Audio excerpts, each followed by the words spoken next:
सबसे पहले आप सभी को मेरा प्यार भरा नमस्ते। मैं आज आप लोगों को सुनाऊंगी उठान गीत। अगर मेरा गीत अच्छा लगे तो गीत को लाइक करिए, चैनल सब्सक्राइब करिए और कमेंट में ज़रूर बताइए कैसा लगा है मेरा गीत। अब प्लीज़ दोस्तों मेरे गाने को शेयर करिए और मुझे सपोर्ट भी करिए। सासू हटी के बैठना, तनी घुसुक के बैठना, तोहरे बेटावा के हो करनवा मोरे परनवा जालना।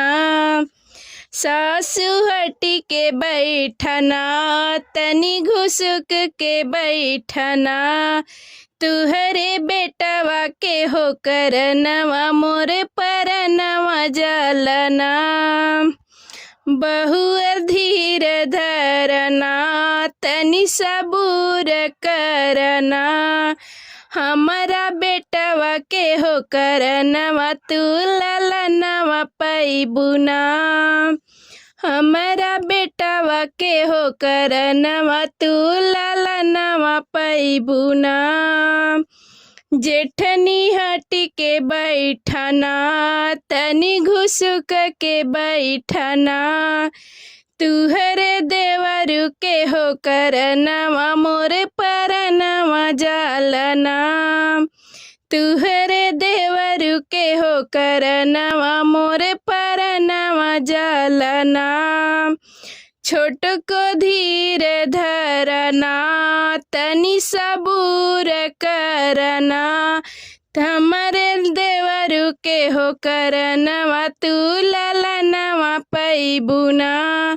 हमारे देवरु के हो करनवा तू ललनवा पैबुना।